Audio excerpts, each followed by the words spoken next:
over them in mission control, recovering this crew when they splash down off the West Coast. I have complete trust and confidence in your abilities. And everybody else who's not directly working on Artemis 2, Artemis 3 is coming up next year. When this mobile launcher gets back in the VAB, we're going to start stacking. Wow, plenty of excitement ahead of us. Jared Isaacman, thank you so much for being here. Thank you. Thanks for being here. Of course. All right. And with that, let's get back to the countdown with NASA's Megan Cruz. Under 25 minutes and counting from the opening of our 2-hour launch window. And take a look at all these people behind us. I literally, every moment I turn around and I see the clock, I am like, oh, wow. Oh, wow. There are more people and less time. Yes, exactly, which is a great problem to have. Yes. Now, this first crewed test flight of NASA's Artemis program coincides with the 250th anniversary of our country's founders signing the Declaration of Independence. Exploration is a part of America's DNA, and it continues now with our return to the moon. 250 years ago, 13 colonies laid the foundation for the greatest and most enduring democracy in the history of the world. One driven by courage, faith, and freedom. From that moment, we became a nation defined not by where we stood, but by how far we were willing to go. We conquered vast frontiers, invented tools that shaped a modern world. We found light in the dark, and we rose from the earth. Faster, higher, farther. We pushed beyond the sky and into the unknown. We carried our courage into the cosmos, and we planted the American flag on the moon, the defining achievement of American superiority in space. Today, our curiosity stretches farther than ever. American robots search ancient rivers on Mars. New telescopes unfold to glimpse the first stars. And a new generation prepares to return to the moon, this time to stay. For 250 years, America has carried the light of humanity forward. But American exceptionalism isn't inherited, it's earned. Our greatness comes not only from what we've done, but what we're still determined to discover. Because in every era, across every horizon, America is at its best when it's reaching for something greater. America celebrates 250 years, and we are leading the world into the future. 22 minutes, 15 seconds and counting from Artemis 2, NASA's boldest test flight in a generation. The crew has said this often, that they hope it inspires children around the world. And recently, a group of kids here at Kennedy Space Center got a surprise of a lifetime while watching that rocket roll to the launch pad. So tell me what color it is. And you're going to be on that rocket. We're going to be on that rocket. I could make it a little bit longer. Did you see it? Okay, so everybody's looking at the rocket because it is kind of cool and impressive. One of the coolest things happening over there right now, though, is it's on top of a giant tractor. Doesn't all food come in like tubes? It's in these like little plastic bags. You have to like rehydrate it. There's not haven't seen sushi in space. It's probably hard to keep that back. Sushi mashed together. My favorite part was this one little girl. She had a question. She patiently held her hand for a long time, and Christina turns to her and says, "Okay, what's your question?" She just goes, "I forgot." It was like, that's a perfect little kid moment. I just Wait, are you my mother's cats too, astronauts? Say that again? Never mind. It's really hard to say. Go Artemis! These two, yeah. There you go. dabbing at.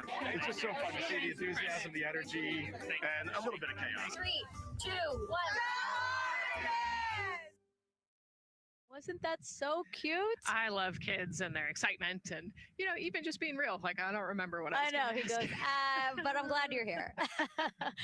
Now, here we are, Space Center Houston. The crowd has exponentially grown throughout the day. We started showing you live shots from in there probably an hour ago. And now take a look at all the people there getting ready to witness history together. It's something really special to be able to witness something like this together. Yeah, we've heard from celebrities and officials and kids, and it's amazing. People from all around the world came here today to Florida to watch. So it's something.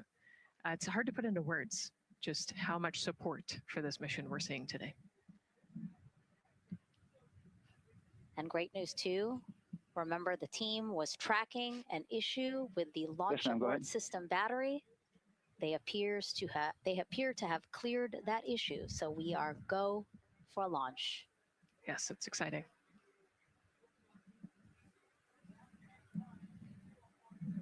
U.S. Space and Rocket Center here, Huntsville, Alabama, waving to the Artemis II crew sitting right there inside Orion. Inside of 20 minutes from the opening of our launch window, and right now we are targeting the top of that launch window, so we could be launching here in about 19 minutes, Nicole.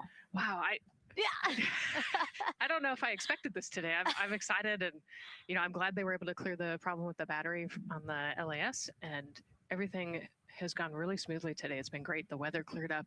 It's a beautiful day for a launch. And so now, as we are so close to possibly launch now, just what are your final thoughts as we are about to embark on a mission back to the moon, the first time in more than 50 years?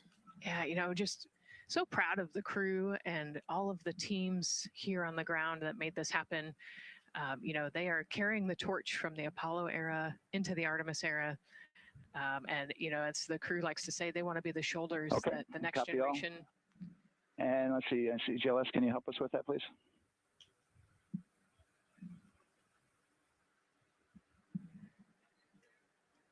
They want to be the crew wants to be the shoulders that the next generation can climb on. 001. I think it's in their patch.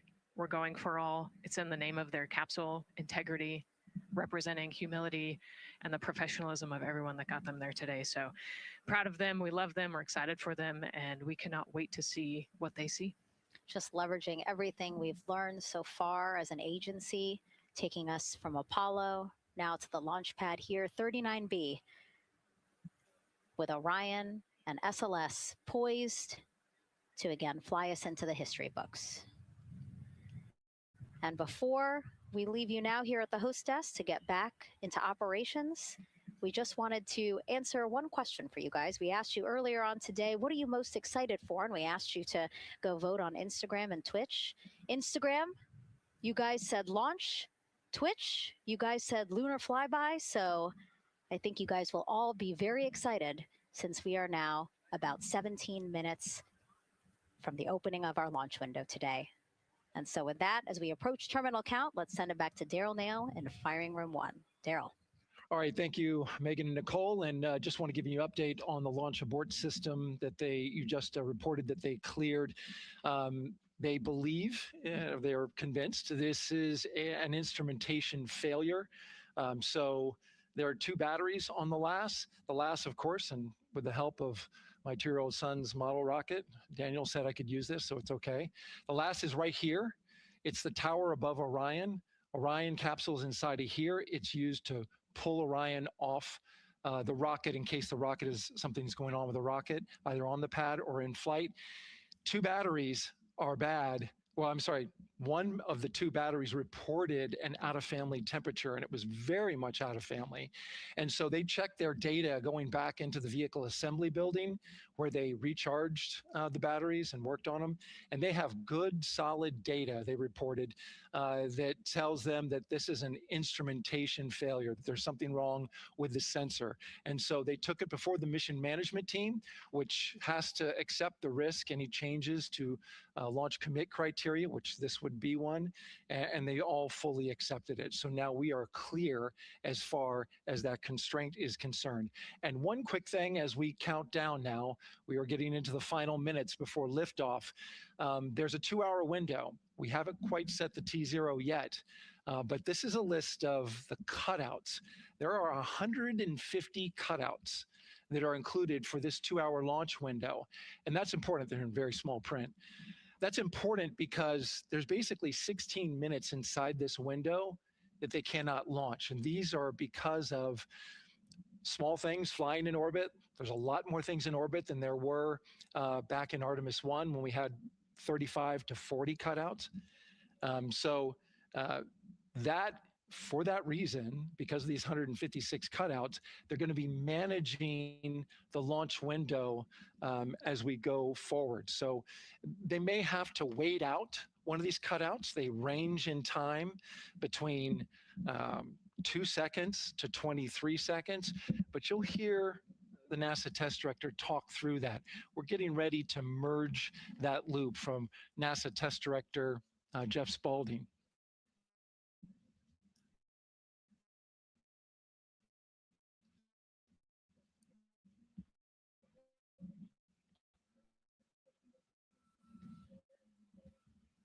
Team, get ready to merge their operational channel.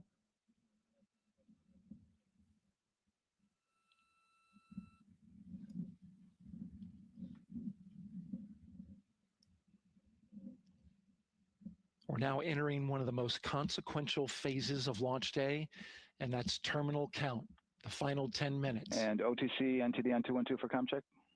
Good, comm. How me? I hear the same. STC? GTC? GTC is on 212. All right, copy that. NASA Test Director Jeff Spaulding confirming communications with his team.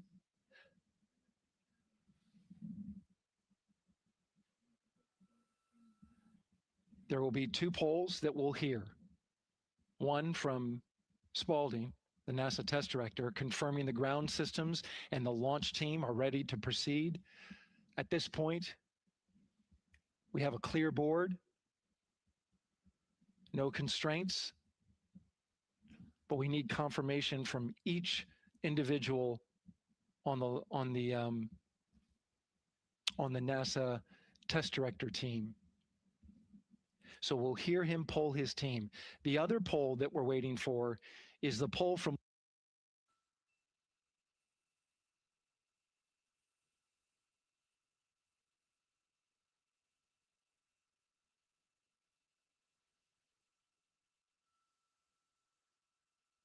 Yeah, us taking a look at the data right here, looks like that was a single sample.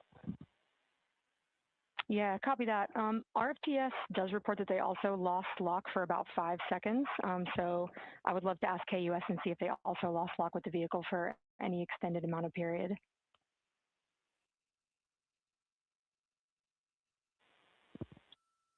And COSE, while we're doing that, these are 1/10 hertz measurements, correct? So we would have had to lose it for over 10 seconds to get a second sample? Yes, sir, that's correct. It is 1/10 hertz.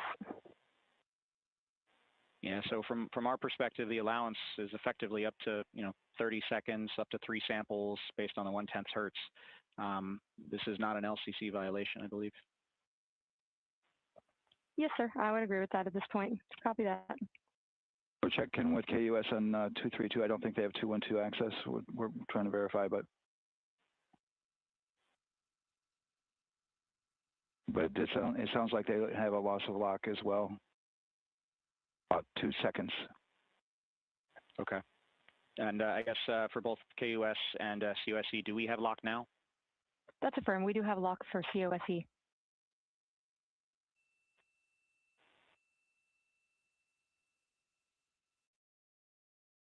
Perspective, we did have a temporary loss there within the allowable, and per the requirement, let's go. And this is Houston Flight. We have lock and we have good telemetry here in GSE.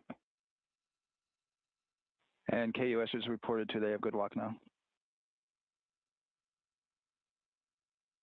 So with all of that, OSC, then are we in a go configuration per your LCC? Yes, sir. Recommendation would be go. Right. LP, you concur with that? Yes, sir. LP concurs go. And Launch Director? Yes, sir. Launch Director concurs go. All right, and I'm going to go ahead and just verify everybody has everything else complete, Launch Director, and if we do, we'll be ready to pick up the poll at that time, unless there's something else that you're aware of. No, sir. Let's verify all our work is complete, and I would like one last check of our constraints list. All right, let's see. OTC, are you still waiting for ComConfig, or are you? That is affirmed, sir. Okay, is that your only open item? Yeah, OTC, this is CVSC. That 400 step 290 is complete. Copy. Okay, so OTC, you're complete with all your work? That's affirmed. All right, copy that. STC? STC is complete. And GTC? GTC is complete. Okay, excellent. All right, and LPE, just want to verify we have no open constraints at this time. No open constraints. We have a clear board, sir. Okay, tracking the same here. And Launch Director, with that, we are clear and ready to pick up the launch readiness poll with your go. All right, sir. I am go for the poll. All right. And for all personnel, this is the NTD conducting the Artemis II launch readiness check. Verify ready to resume count and go for launch. OTC. GTC is go. STC. STC is go. GTC. C's go. MCO. CO's go. Safety Console. The Safety Console is go. LPE. LPE's go. RTD. RTD's go. Houston Flight. Houston Flight is go. ROC. ROC is go.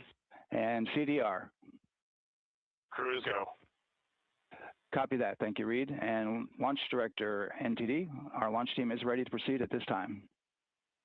All right, NTD, I copy all. At this time, I'll perform my poll. Attention on the net. This is the Launch Director performing the final poll for launch, verifying no constraints, and go for launch. EGS, Program Chief Engineer. Artemis Chief Engineers are go. Copy, thank you. EGS, Chief Safety Officer. The Artemis CSOs are go. Copy, thank you. Range Weather. Launch weather is go. Thank you, LWO. And there. MMT's go. Thank you, John. And Integrity Launch Director. Good Air Voice Charlie, PLT. Thank you, Charlie. This is Victor. We are going for our families. MS1. This is Christina. We are going for our teammates. MS2. This is Jeremy. We are going for all humanity. All right, Charlie, your Artemis II crew is go for launch. Full send. I copy that. Reed, Victor, Christina, and Jeremy. On this historic mission, you take with you the heart of this Artemis team, the daring spirit of the American people and our partners across the globe, and the hopes and dreams of a new generation. Good luck. Godspeed, Artemis II. Let's go.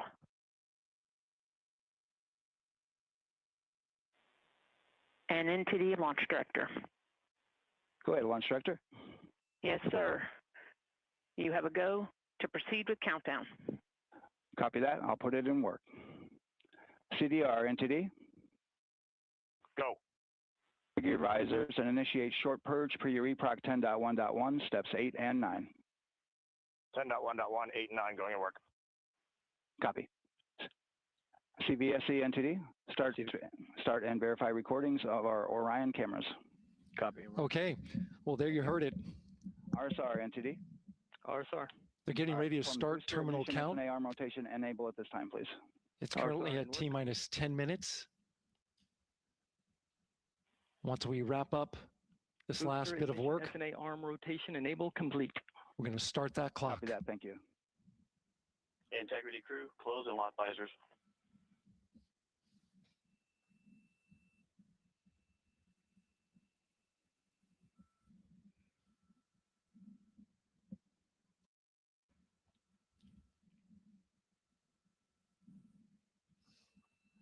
You heard an issue, worked in real time with telemetry lock on the Orion. It was transitory, it was very short. They checked the data, confirmed that they had a good lock. This was with the S-band transmitter on the Orion. Worked through that issue, looked at the data, and cleared it. All with the world watching. Impressive work by the launch team. So we have a 2-hour window, which starts in just a few minutes at 6:24 p.m. Eastern Time and goes until 8:24 p.m. Eastern Time. And ECL NTD will be waiting for your verification on the short purge. ECL copies. And for all personnel, once we get that short purge verification, we'll verify that we are clear to go, and then we'll proceed with the terminal count.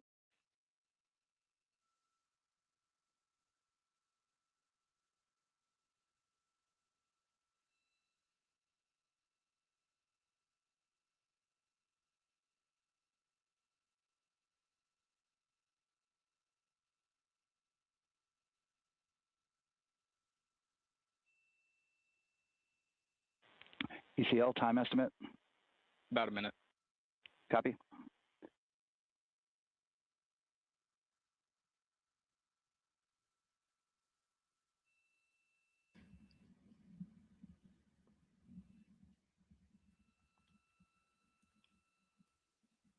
So we're going into the launch window, but not by much, it looks like. Just wrapping up some final work. And once that's completed, you'll hear NASA Test Director Jeff Spaulding ask for the ground launch sequencer operator to go ahead and start the clock. The ground launch sequencer is an application software. It runs on top of the launch control system in the firing room, acts like a conductor of an orchestra, executing hundreds of commands in precise order and timing. It's all autonomous. NTD CCL 212, short purge initiations verified. All right, copy that, and we're verifying our constraints.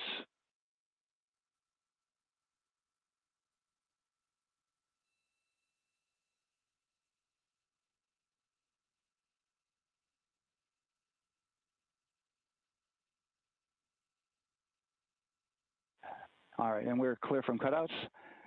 And with that, we're going to resume the clock momentarily. And CGLS, you can resume the clock on your mark. GLS copies. 3, 2, 1, mark. GLS mainline has been initiated. T-minus 10 minutes and counting.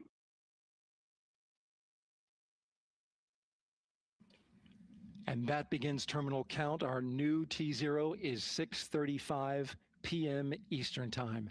6:35 p.m. Eastern Time. We are now counting down to liftoff of Artemis II.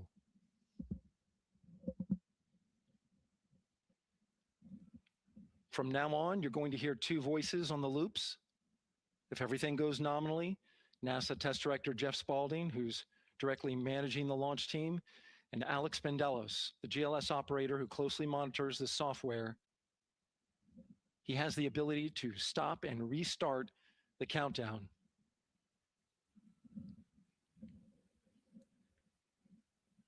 A lot of people ask about whether there's a launch button. There certainly is not. Flight and Rock, our new T0 is 22:35:12. Houston flight copies. 22:35:12. Affirm. There you heard confirmation of the exact T0, 6:35 and 12 seconds p.m. Eastern Time. Again, our T0 is 6:35 and 12 seconds p.m. Eastern Time. But as I was saying, there's no launch button. This is autonomous, but there is a button that keeps you from launching, and that button allows the GLS operator to pause the countdown outside of terminal count and during terminal count and submit a hold to the next holding point. So the clock won't stop right away. If there's an issue, we'll go to the next stable holding point. This is how GLS configures the rocket and ground systems to a stable point where they can stop the countdown if that's needed. But right now, we are counting down our next big milestone, looking to retract the crew access arm. GLS is go for crew access arm retract. And there you see the crew access arm moving away.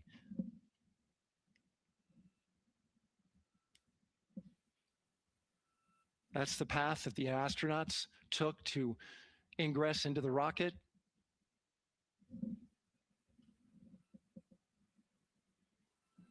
Until this point, that was their way off the pad if they needed to evacuate.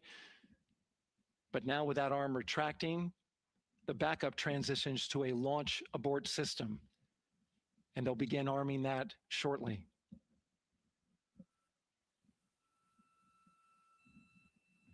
Of course, the launch abort system, great shot there of the crew access arm retracting away. The launch abort system is the tower at the top, and that's what would pull Orion and its crew off the top of the rocket in case of an emergency, whether it's on the ground or in flight. This is critical safety hardware that protects the lives of the astronauts.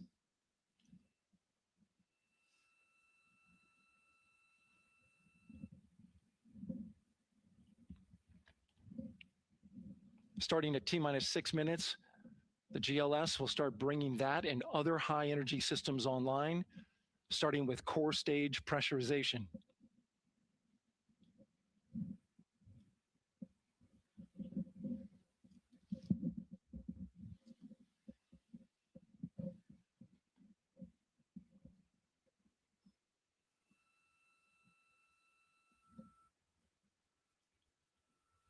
Weather is 90% go, the range is go,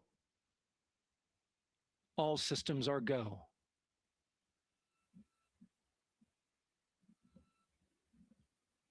GLS is go for core stage tank pressurization.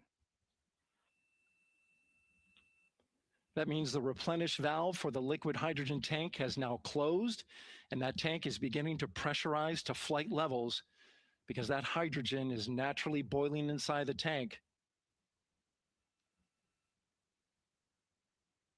We'll get the liquid oxygen tank a little later in the count.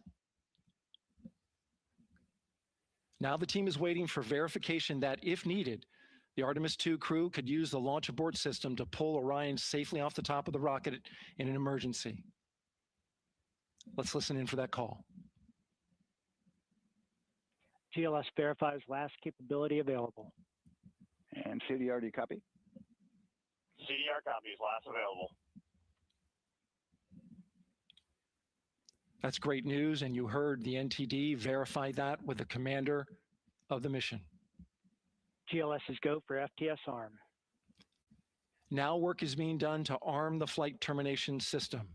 This is so the range safety can send a flight termination command if the rocket flies too far off track. There's a brief built-in delay, so the launch abort system has time to pull the astronauts to GLS is safety go for first. LH2 high flow bleed check. All right, the high flow bleed check. That's so the cryo team gets verification that the RS-25 engines, all 4 of them, are in the proper temperature range for launch.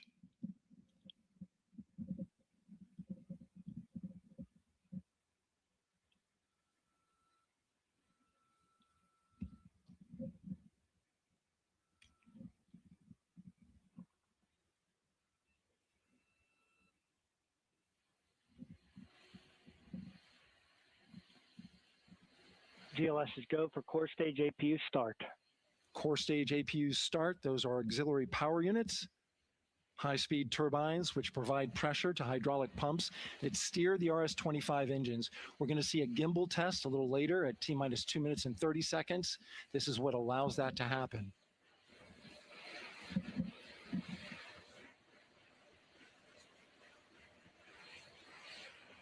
Coming up in about 20 seconds. We're listening for go for purge sequence 4.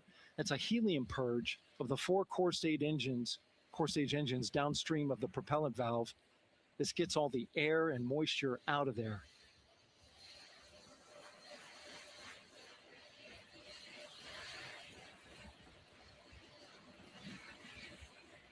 GLS is go for purge sequence 4. Moving through the milestones. All is looking good.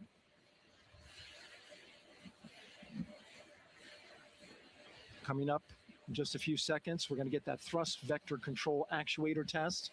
This is a gimbaling of the engines.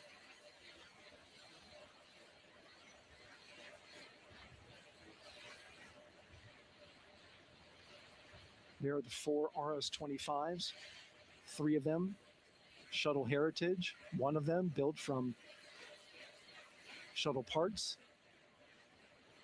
And there you see them moving.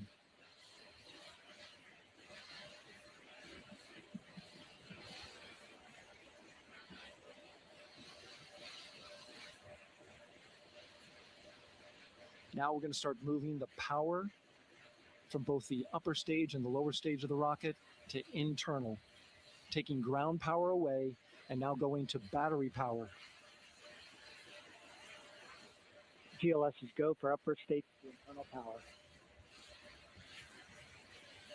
All right, power is removed from the rocket's upper stage, the ICPS, and it's been switched to battery. Same milestone for the lower core stage coming up at T-minus 1 minute and 30 seconds. Right now, the 4-person Artemis II crew is 248,000 miles away from the moon. And if all goes well, they will fly by it in 6 days. GLS is go for core stage to internal power. All right, there's the rocket's core stage. What's good with your Houses 3 frost? flight computers is now on its own power. We gotta look at the moon. There's no more hold Launch. time because there's no more margin on these batteries. So we would have to recycle back to T-minus 10 to recharge if we had a hold.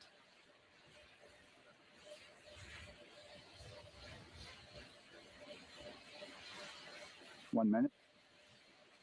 Right now, the rocket does not know what the T0 is, but coming up at T-minus 33 seconds, control shifts from the ground launch sequencer to the rocket's onboard autonomous launch sequencer, or ALS. The rocket will count itself down, but honor any holds that could come from the ground. Now, shortly after liftoff, Houston will take control of the rocket, and my colleague Gary Jordan will take over commentary. GLS is go for ALS. Great call out. The rocket is on its own. 4 brave explorers ready to ride the most powerful rocket NASA has ever launched. Sound suppression water is flowing. 15. And here we go. 10, 9, 8, 7. RS-25 engines lit. 4, 3, 2, 1. Booster ignition. And liftoff. The crew of Artemis II now bound for the moon. Humanity's next great voyage begins. Good roll pitch. Roger, roll pitch. Houston now controlling the flight of Integrity on the Artemis II mission around the moon. Integrity, AMT high. AMT high. On time passing 30 seconds into the flights. Integrity passes the ultimate beacon. Target milestone. Mission Control Houston seeing good performance on the main engines. Space Launch System core stage. Integrity, 3 miles in altitude. Traveling more than 1,200 miles per hour.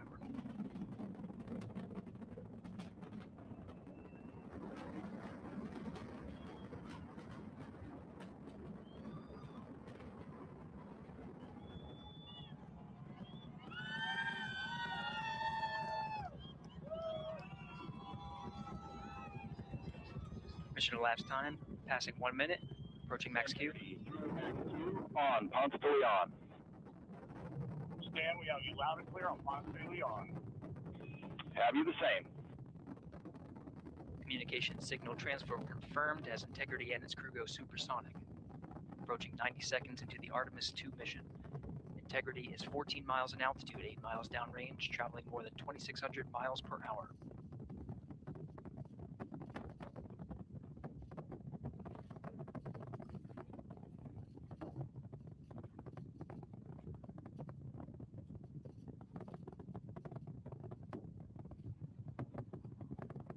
1 minute 50 seconds of mission elapsed time. Standing by for main engine throttle down to 85%, ahead of solid rocket booster separation, expected at the 2 minute 9 second mark.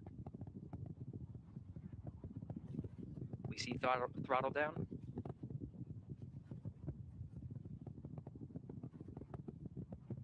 Confirmed separation. Main engines throttling up, guidance converged.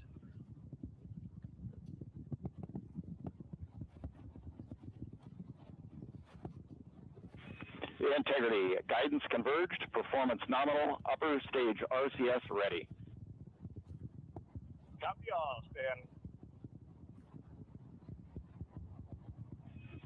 Integrity, SM priming complete. SM priming complete. 2 minutes 45 seconds of mission elapsed time into the Artemis II mission. Thrusters on Integrity and upper stage confirmed in a ready state, ahead of service module fairing separation.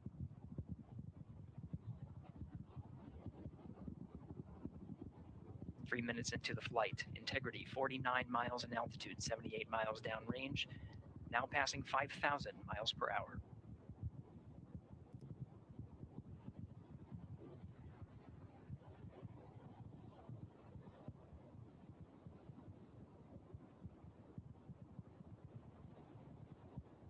Standing by for launch abort system jettison. Houston Integrity, good last jettison, great view. Copy jettison, Team Eco 8+02. We see the same on board, Stan. And Houston has you loud and clear on TDRS at the Kármán line. Outstanding, Stan, we have you the same. 3 minutes 50 seconds into the flight of Artemis II, Wiseman, Glover, Cook, and Hansen cross the boundary to space with good comm checks. GPS signals acquired after last jettison now working on internal checks to verify accuracy. Flight Dynamics Officer analyzed the time of main engine cutoff, confirmed at 8 minutes 2 seconds, time of MECO.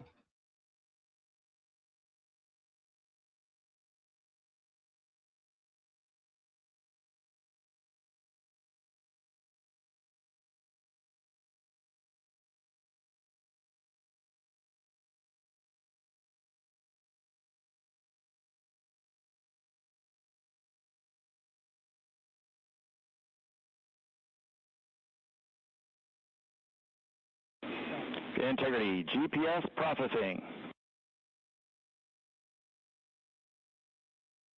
Outstanding, Stan, we see the same, and we have a beautiful moonrise. We're headed right at it.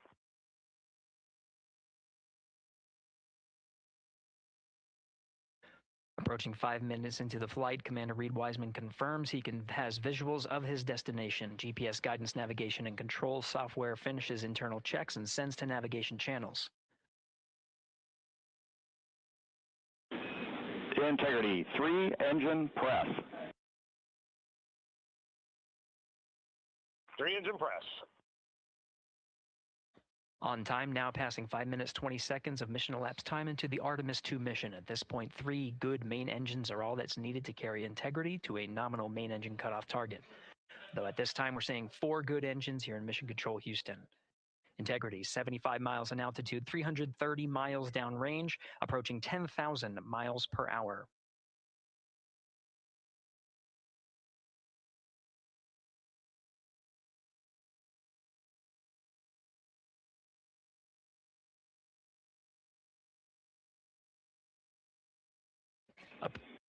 Integrity, looking good at 6 minutes.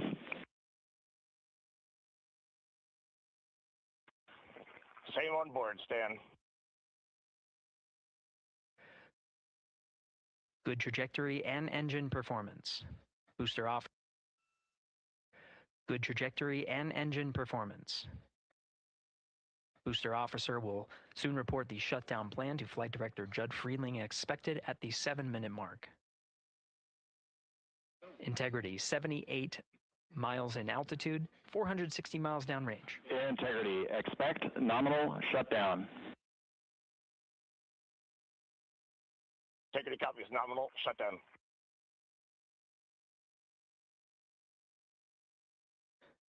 6 minutes 40 seconds of mission elapsed time. Shutdown plan is as expected. Again, the time of MECO was confirmed at 8 minutes 2 seconds into the flight.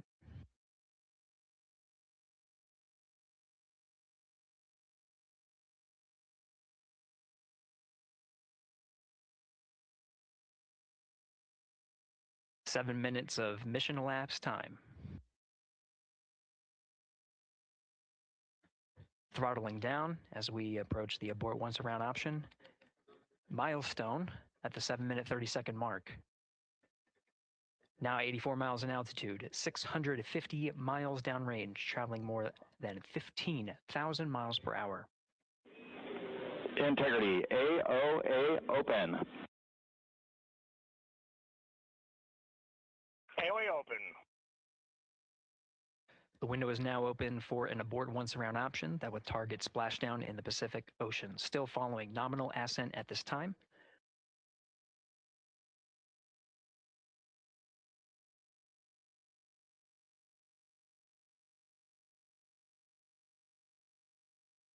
About 10 seconds remaining until the main engine cutoff of the Space Launch System core stage. Standing by for confirmation of MECO and core stage separation.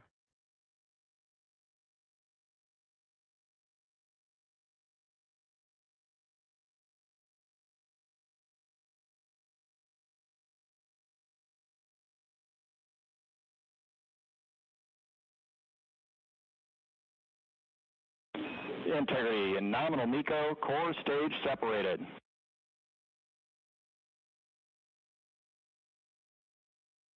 We see the same on board, Stan.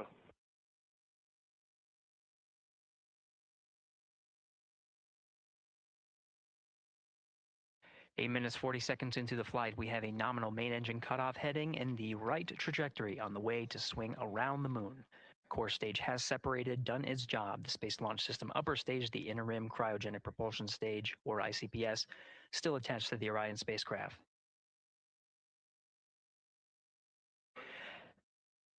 Nine minutes of mission elapsed time. Integrity crew of Reed Wiseman, Victor Glover, Christina Cook, and Jeremy Hansen now in orbit around the Earth at the beginning of their journey to the moon.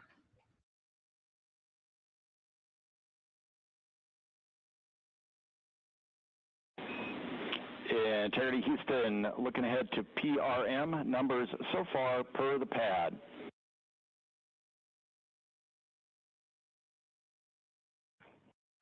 Copy that, Stan. Numbers for the pad.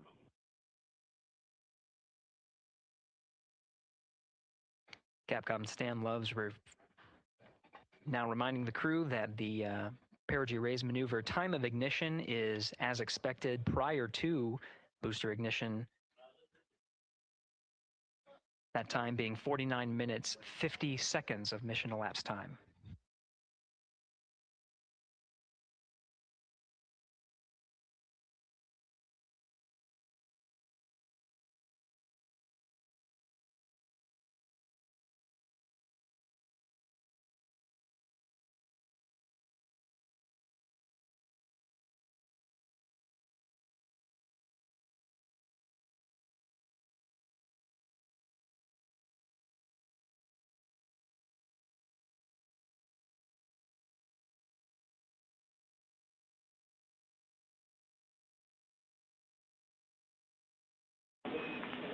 Integrity, good. NEDS deploy.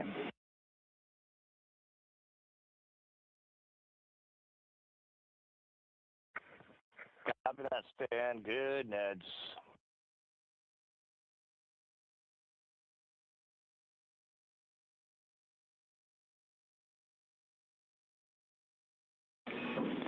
And Integrity Houston for PWD setup. Just a reminder, halfway open on the secondary.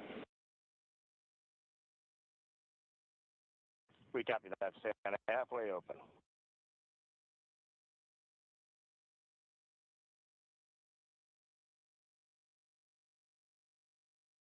Passing 11 minutes of mission elapsed time. Here, overhearing the conversation between Capcom Stan Love and Commander Reed Wiseman, already passing some milestones. We have a good nozzle extension deployment system. That is confirmed. Complete. We also have the visors are confirmed up, now past the dynamic phase of flight, that is ascent. their launch and entry suits that provided them an extra layer of protection. Now not as needed. They're going to raise those visors. And later in today's mission, they will begin to egress or get out of the suits to begin some of their initial tasks of activating some of the systems aboard in the Integrity spacecraft. It's passing 12 minutes of mission elapsed time. Again, the perigee raise maneuver that's targeted near 50 minutes of mission elapsed time, 49 minutes, 50 seconds. That's what the crew is going to be working towards. The Commander Reed Wiseman, pilot Victor Glover will focus on preparing for that milestone. In the meantime, mission specialist Christina Cook and Jeremy Hansen will start some of the activation of environmental control life support systems. You may hear confirmation of their activation over the Orion to Earth communication network.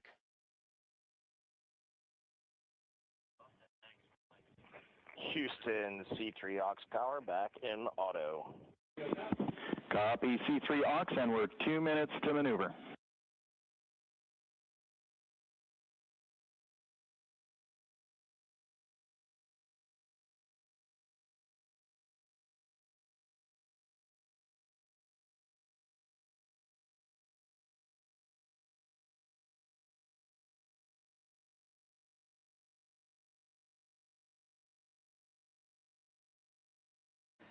"13 minutes and 30 seconds of mission elapsed time. We're going to continue to follow the crew of the Artemis II mission.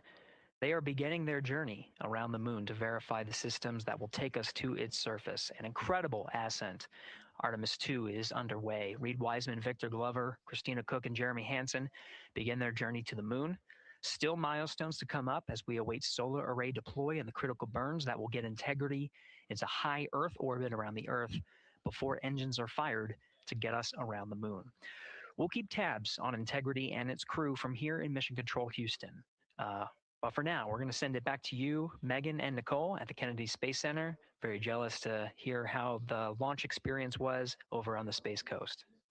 Yeah, Gary, for people are just joining us, welcome back to the Space Coast, where we just saw Artemis II lift off 14 minutes ago. And wow, what an amazing launch, and an emotional one too. As soon as the rocket lifted off, Nicole, you had tears in your eyes, I had tears in my eyes, and we had all these people around us cheering. It was amazing. Yeah, the energy was wonderful. I mean, it was a beautiful launch. You know, we've got 4 friends and family members headed to the moon. It's pretty amazing. Yeah, how does that make you feel as someone who, you know, is an astronaut as well, but also, as you said, friends? Yeah, so proud of them. You know, man, we don't have the words in the English language to describe this kind of an event, and pride, love, so many emotions. You know, they are truly breaking some barriers, and hopefully, you know, as Gary just said, they've got a long day ahead of them. So wishing them well on everything. But so far, what a beautiful launch to watch. Yeah, to be returning to the lunar orbit in more than 50 years. Maybe they go farther from Earth than any other humans before them. Maybe they see parts of the moon that we've never seen before. I mean, what a great start to what could be all of these milestones that we break in just a 10-day mission. Yes, what a way to welcome in the Artemis generation.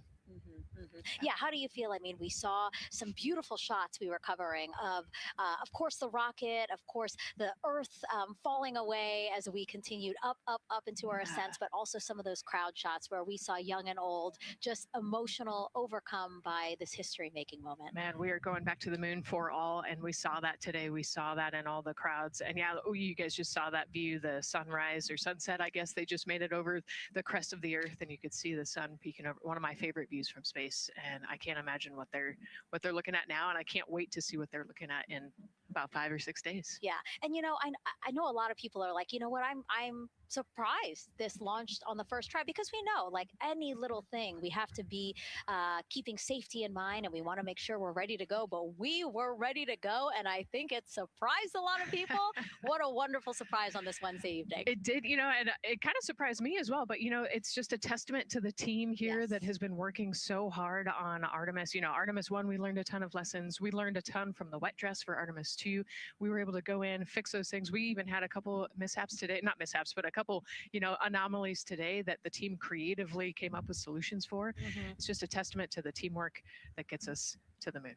And so we can continue to watch Christina, Reed, Victor, and Jeremy on their way now to the moon in Earth's orbit and awaiting the next in-flight milestones, deploying Orion's solar arrays. So why don't we get back in with Mission Control and Gary. Hey, thank you, Megan. Again, we're following along in the action. It is a long day. They have a number of procedures they need to get to immediately in their timeline. And Integrity Houston, crosstie is on board per the ETSI-DEM. We copy Houston. Thank you.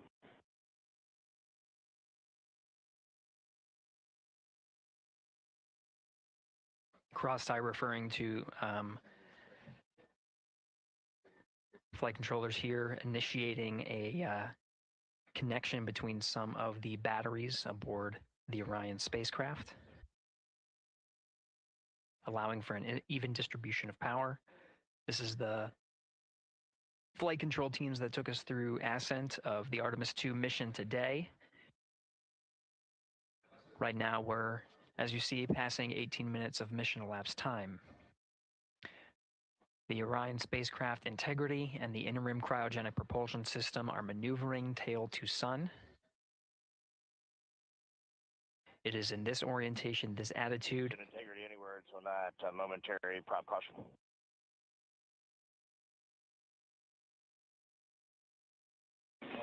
And Reed, no action. We're looking at it.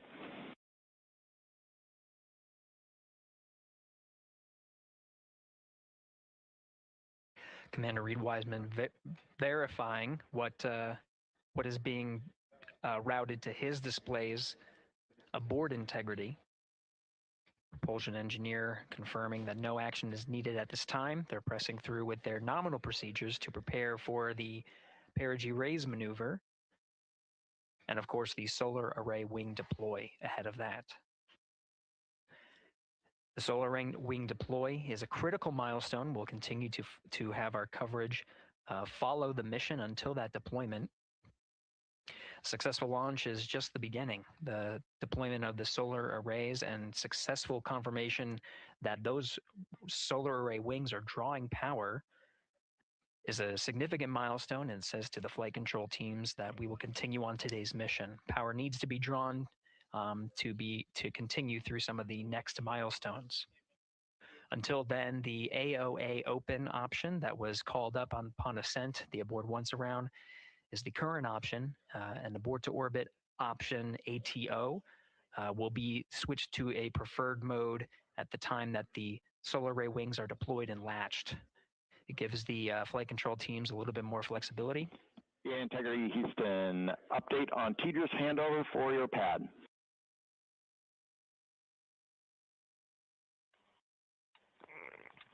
Give us just 1 minute. And Stan, you can read it. Ike is ready to copy. Roger. TDRS handover east to west expected 1 second earlier at 5:1 minutes 26 seconds.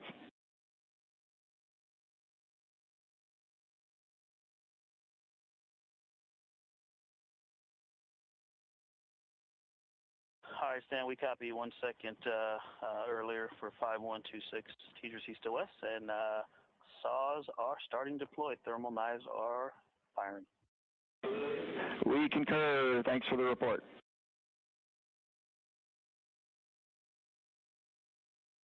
Read back of the reports that you just heard on the Orion to Earth network.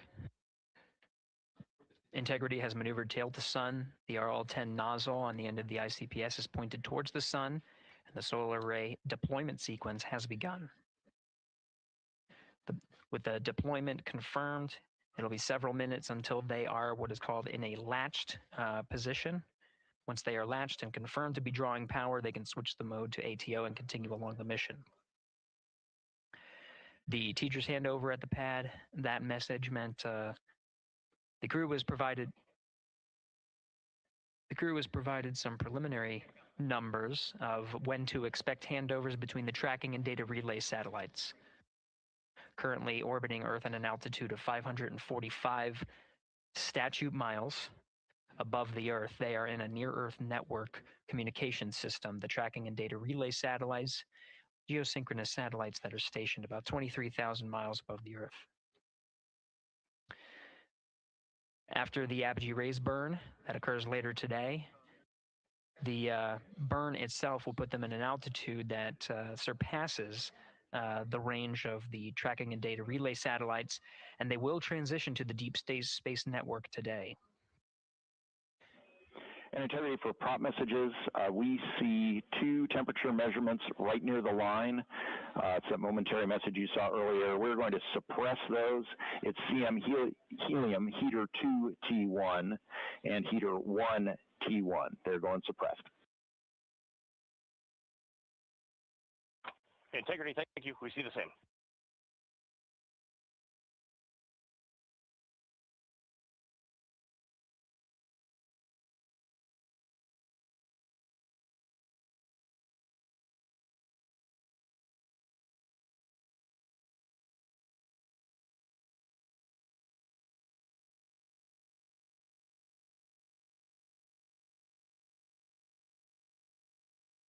This is Mission Control Houston, passing 23 minutes of mission elapsed time into the Artemis II mission.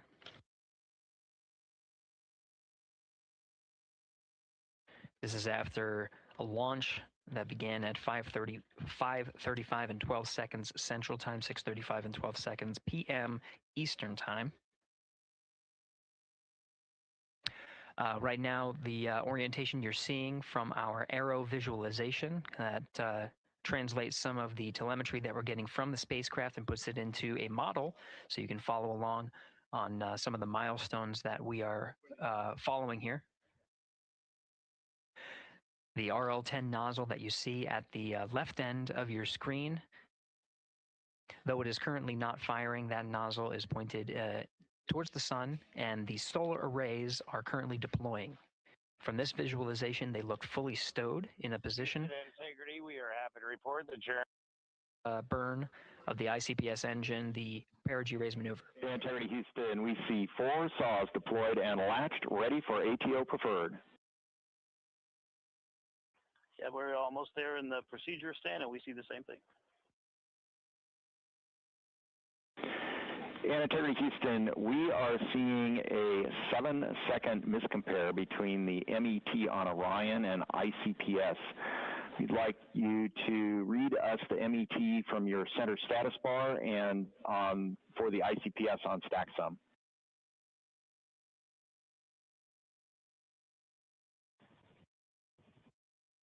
And Stan, we see a absolutely precise alignment. MET 25, 14, 15, 16, precisely aligned with ICPS MET. Copy, thank you for that. We'll investigate a ground issue. And Houston Integrity, ATO preferred set. Copy, ATO preferred.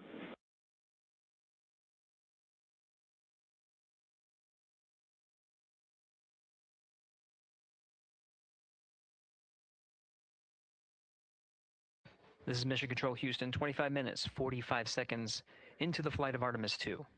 We have confirmation that all 4 solar array wings are deployed and latched. This is the configuration needed to switch to ATO preferred, which you did hear confirmed from pilot Victor Glover. That mode has been switched. There was also a discussion with Capcom Stan Love and Commander Reed Wiseman about the alignment of the MET clocks on the Orion spacecraft and the ICPS. Commander Reed Wiseman confirmed the clocks are in sync, no issues. They're going to investigate it on the ground. We're proceeding with today's mission. 26 minutes of mission elapsed time and counting.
This is Mission Control Houston. We're approaching 28 minutes of mission elapsed time into the Artemis II mission.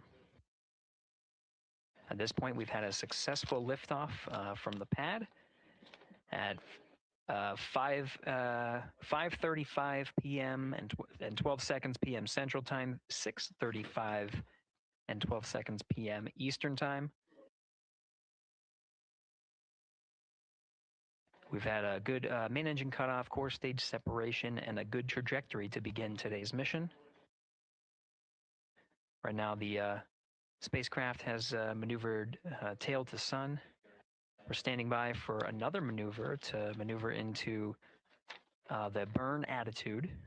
This is where the RL-10 engine of the ICPS is pointed in the correct orientation for the perigee raise maneuver.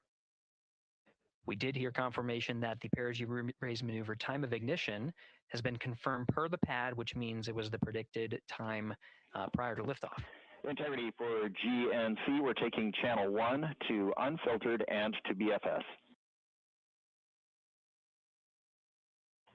Okay, Stan, we're watching. Go ahead.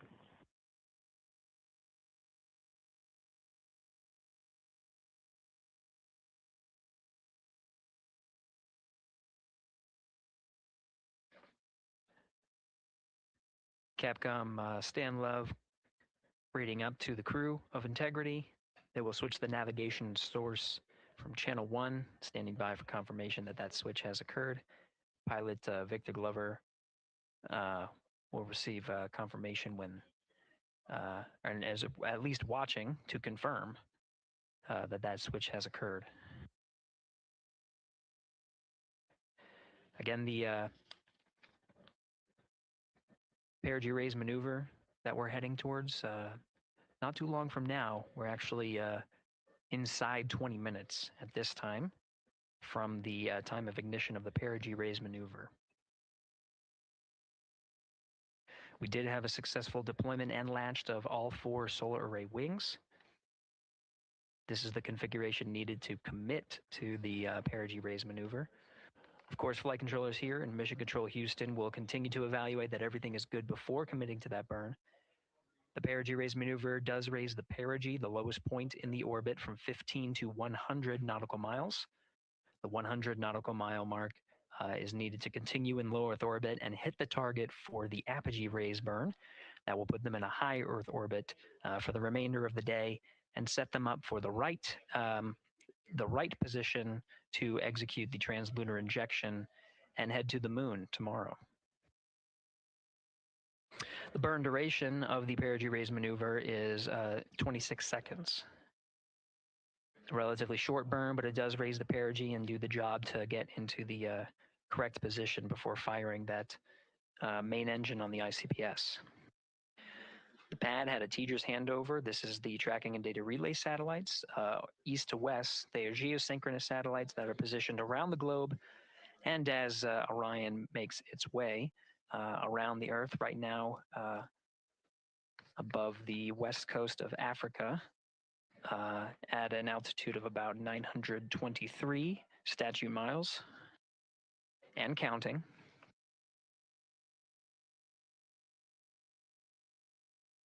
The perigee raise maneuver is not executed at the perigee. It is rather executed on the, actually closer to the apogee. But what it does is it raises the perigee on the other end of the orbit to 100 nautical miles.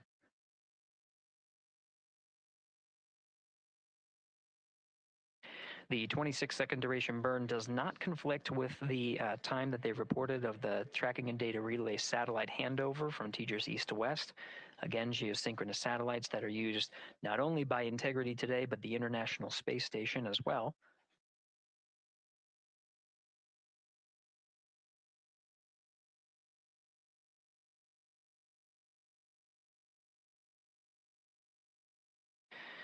That time of handover is 51 minutes, 26 seconds.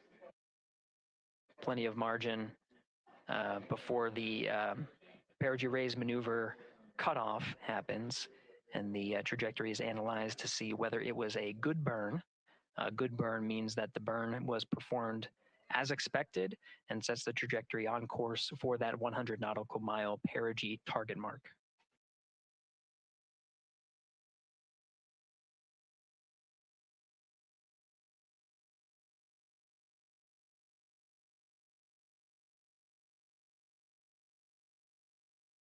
Again, for those sticking with us on NASA Plus and following along on our coverage, we will continue to follow and to cover the mission until, actually, we'll continue to cover the mission 24/7.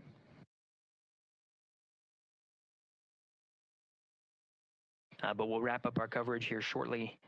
And now that solar array wing deployment has occurred on NASA Plus and Amazon Prime. Again, we will continue coverage 24/7 at the NASA YouTube channel. For those that want to see all of the upcoming milestones, there are select times where we will be coming back to NASA Plus and other streaming platforms. You can go to nasa.gov to find the latest on when to find those activities. Given that this is an operational mission, we do want to make sure that we are maintaining transparency in the mission and providing you all the information on what's happening in space as Reed Wiseman, Victor Glover, Christina Cook, and Jeremy Hansen head on their mission around the moon.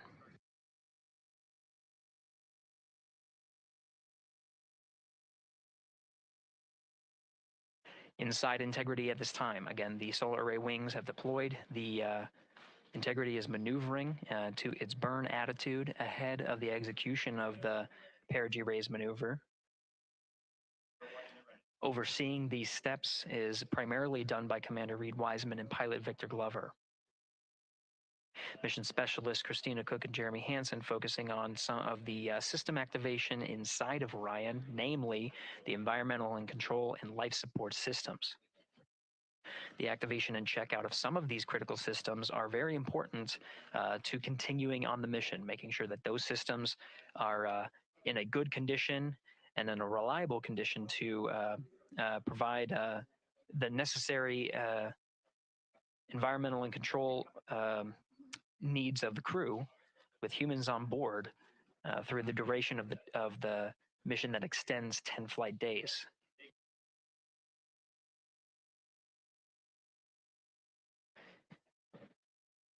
Standing by for an update to the perigee raise maneuver time of ignition. Should be right up to the crew very shortly. Integrity Houston, updated PRM numbers when you're ready to copy. All right, Houston, we are ready to copy. TIG is 2 seconds earlier at 4 minutes, 48 seconds. TIGO unchanged at 26 seconds. 49, 48, TIGO 26.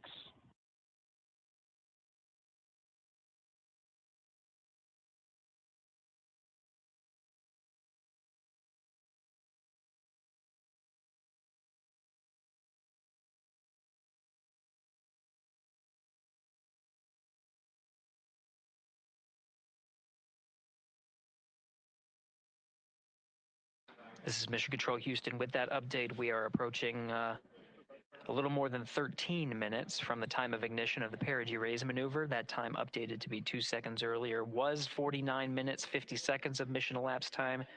Will now move to 49 minutes, 48 seconds. The duration of the burn, that's what was referred to as the TGO, will still remain at 26 seconds, relatively short duration burn. Again, just raises the perigee of the orbit today.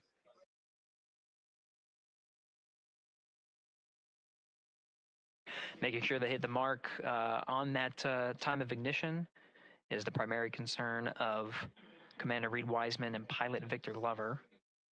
Mission specialist Christina Cook and Jeremy Hansen inside activating those environmental control and life support systems.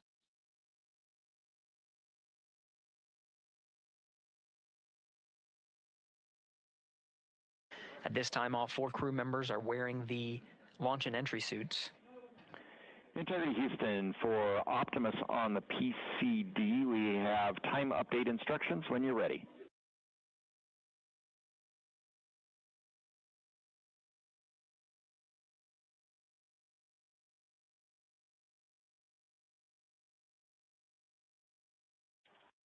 And Houston, Integrity, we copy. Hands are pretty busy at this time. I think we will call you back when we're ready for that.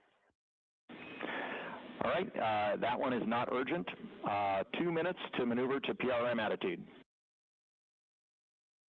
We are watching and concurred. 90 seconds-ish, maybe. Pilot Victor Glover confirming that that maneuver less than 2 minutes. Again, that the point of that maneuver is to point the main engine of the ICPS, the RL-10 engine, in the proper orientation to execute that 26-second burn. It needs to point in the correct position to achieve the goal of raising the perigee to 100 nautical miles.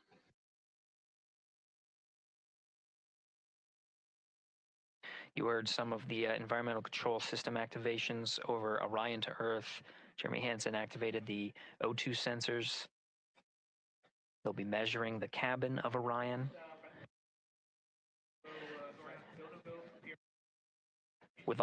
During all of the activations here on the ground in Mission Control Houston, Flight Director Judd Freeling is doing a poll with all flight controllers in the room to see if we are in a go position to go ahead and execute the perigee raise maneuver.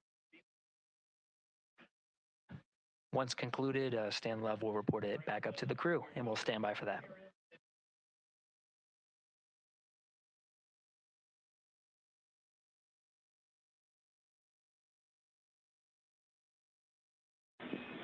Integrity Houston, MCC polls go for PRM pending attitude and SAWS.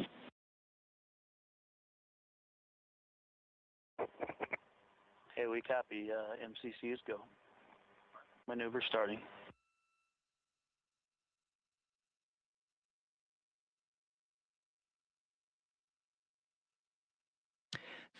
minutes of mission elapsed time. The maneuver to the burn attitude has begun.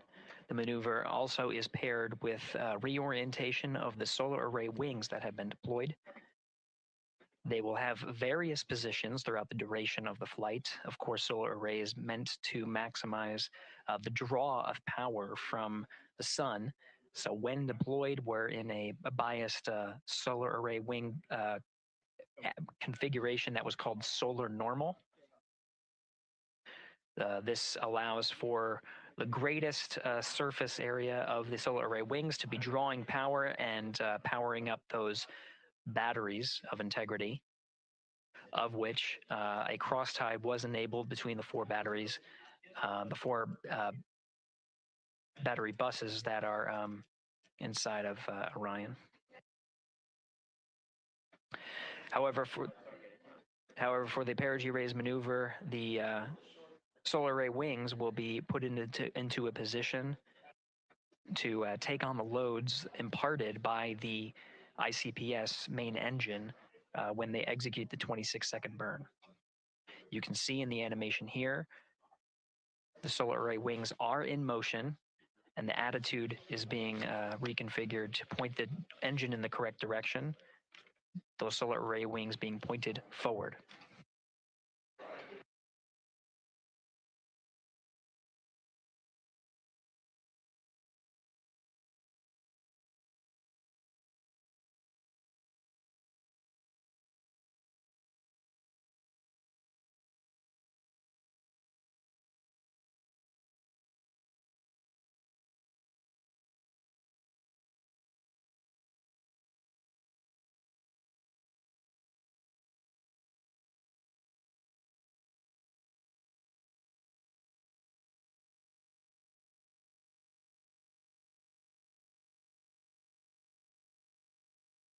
You're getting a live look inside the Artemis II mission flight control room. The team you see here oversaw the ascent of our four astronauts inside Integrity, launching at 6:35 and 12 seconds p.m. Eastern Time. Now, again, this room will be occupied 24 hours a day, 7 days a week, with flight controllers shifting on 3 shifts to oversee 24/7 operations of Artemis II while in flight. We will cover that live on the NASA YouTube channel, and we'll be covering that around the clock as we begin to wrap up our coverage here on NASA Plus. Before I do want to send it over to our colleagues at the Kennedy Space Center. And to my colleagues, it was a pleasure to join the teams at the Kennedy Space Center and be a part of such a historic launch. Here in Houston, again, we're turning our attention to the mission. And for now, we'll say farewell and thank you to our colleagues there for today's launch coverage. We'll see you again soon for Splashdown. This is Mission Control Houston, sending it back over to Megan and Nicole at the host desk. Thank you, Gary. And yes, it was such a pleasure to be a part of this historic mission that started right here at Kennedy Space Center. It was such an amazing sight to be a part of. And now, as Reed Wiseman, Victor Glover, Christina Cook, and Jeremy Hansen begin their journey, we here at the Kennedy Space Center are about to wrap our broadcasts. We'll, of course, though, have 24/7 coverage with our colleagues at Johnson Space Center starting as soon as we sign off, so don't worry. You can follow along our 4 astronauts every minute of their nearly 10-day journey to the moon and back. Nicole, I'll definitely be watching it, and I'm sure you will too. Yes, of course. You know, they just started, right? The launch was beautiful. This was a historic day. They're on their way back to the moon for the first time in over half a century, but they've got a lot of work ahead of them, and so we're excited to see what they have to do and excited to test out the Orion spacecraft. This is a test flight after all, and we're excited to see what we can learn from this mission. Very humbling, inspiring. It was really amazing to be a part of this, and I'm so glad that so many people joined along by either watching here in person or watching online. And of course, Nicole, thank you so much for sitting through this, answering questions, adding so much context and information that really brought a lot out of what we saw today. Oh man, I had a blast. You're a rock star. You're a professional. This was great. Oh, you're great. So this was a wonderful day. Well, again, thank you so much. And thank you to you for watching at home. You know, tonight we didn't just launch a rocket, we launched the next chapter of human exploration. Our Artemis II crew now on their way back to the moon, and we're taking you with us. So thank you again for watching, and go Artemis II.